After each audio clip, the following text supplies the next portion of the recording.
Before I worked at a height adjustable desk, I had severe neck and back pain. After getting many adjustments and a new sit-to-stand workstation from Formaspace, I finally found relief from pain.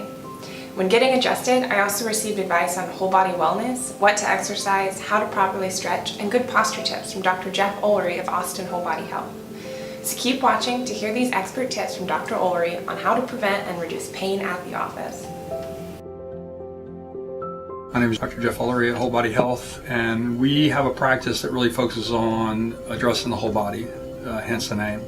And our focus is to really use a lot of functional exercises, functional evaluation of lifestyles and how people move, and also looking at their diet, looking at their brain chemistry, and trying to help balance the whole person to help get them to optimal health. How we approach wellness at Whole Body Health is we look at the whole body, break it down, and try to determine the key factors that are causing pain or dysfunction. We have 2 or 3 types of patients when they come in to the office. Typically, we'll have a patient who's having neck or back pain or some other symptom associated with joints that you would typically consider a chiropractic issue. Probably the most common organ system that I address with people is related to stress, and that would be the adrenal glands. And I kind of address that with everybody, because if you come in with physical symptoms, oftentimes what will happen is we can adjust somebody, but if they're overstressed, they won't hold their adjustments. And then the adrenal glands and the body's ability to handle stress is a critical factor in the digestive system, the immune system, and the hormones. And so it has to be addressed for the body to really respond the way it needs to. All my patients were struggling with the same thing, and a big part of it is how we sit and how we stand. The question a lot of times is, what do you think about a stand-up desk? And my response to a stand-up desk is typically not what people expect. My response is, well, you can have really crappy posture at a stand-up desk too. And so it's not really the desk, it's your awareness of your posture in your situation. It is a really good option because you're really not made to stand all day long. The body's not biomechanically made to sit as much as we sit. To be able to change and to move regularly, I think, is a really good option. We just have to learn how to use it properly. I think sitting for breaks to do work in short bursts is better. I think we should be standing more frequently than sitting, significantly more frequently, like 90% more than sitting. The things we want to avoid doing is crossing the hip like that, because it creates, again, that muscle imbalance. And so if you're doing this all day long, you're shortening some muscles, you're lengthening some muscles, and the muscles are going to adapt to that. The other thing that we want to do is we want to avoid kind of bringing your legs way out here, because when you do that, you're going to curve the back more. Okay, and you're just going to put more pressure on that tailbone, and it's going to shut the pelvic floor off. And this is the big one, the big don't. Halfway or even back even more like you typically do, and just go ahead and slouch.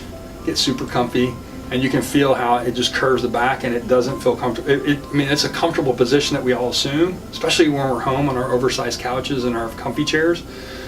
I typically will take one of those decorative pillows that my wife has that I always made fun of, and I'll throw one of those behind my back. Now they become useful. Okay, I'm a functional guy, so I like function and everything.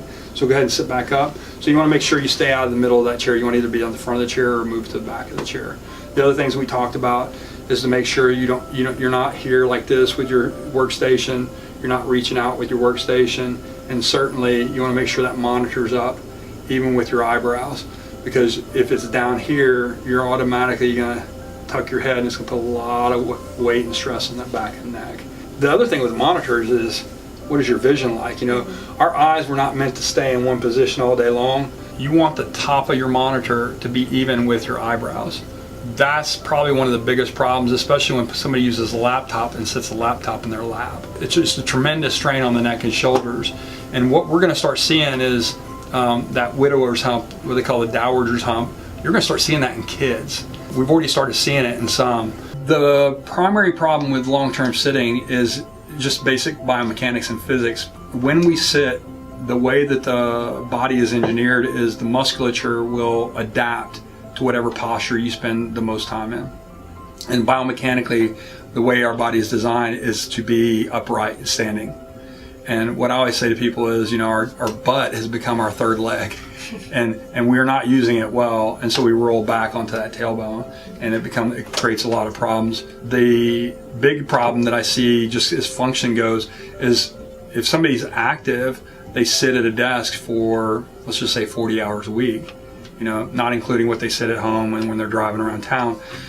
Their body is now in the shape of an L, right? And so their back is upright, they're sitting like this, and their legs are here.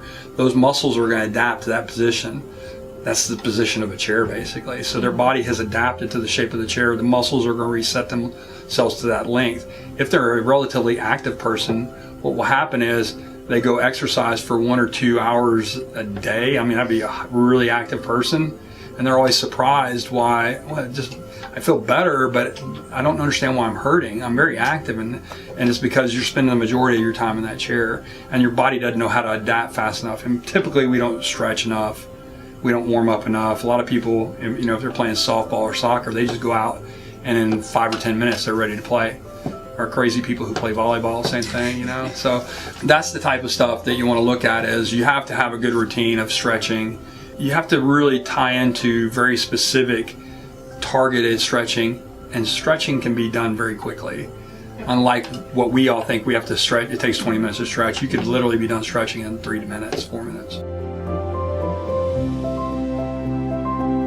In the moment with pain, everybody wants to go to heat because it's going to warm the muscle up. My theory on that is you can never go wrong with cold pack. You can make a mistake with heat. What I recommend is moving every hour, doing a walk midday. What I'd like to do is just show you how to do an exercise that you can do regularly throughout the day. My recommendation is typically every hour you're at the computer, you ought to stop for a minute and do this exercise. It's really simple to do. It doesn't feel like it's doing a whole lot, but it is correcting your posture. Interlace the fingers behind your back. And so you do that behind your back. Let's turn you to the side here, just like that. And you want to pull your hands, knuckles straight to the floor. So palms are up and knuckles are down. You want to keep your hands close to your bottom. As you pull your hands down, you'll feel your shoulder blades pull down and together, right? So you hold that posture. The next thing you do is you pretend or act like your head is a balloon, a helium balloon, and it's going to float up. And so as you do that, you want to keep the chin neutral, so bring it down a little bit and just let your head lift. And what that does is helps align the ears with the shoulders. Okay, that's really good. And the last 2 pieces I like to do for this is you take the tailbone and the pubic bone and you just tilt it like a micrometer. So you're going to basically just turn your tailbone to the floor just a smidge. As soon as you do that, it engages the pelvic floor, and you should have felt your low back relax a little bit. We're softening here, we're relaxing here, we're bringing the shoulders back and opening the chest, we're realigning the head, and we're activating the pelvic floor, which is not getting activated when we sit a lot. How long would we do this? If it's comfortable to do it, I would do it for 60 seconds at a time. So at Whole Body Health, one of the things we recommend is the convertible desk, the sit-to-stand desk, and one of the places that you can go for a sit-to-stand desk is Formaspace. Which direction? Below? Above? Okay. Please be sure to check out our links below. They're my most used exercises that I offer to my patients to help them with their neck and back pain and recapturing their posture.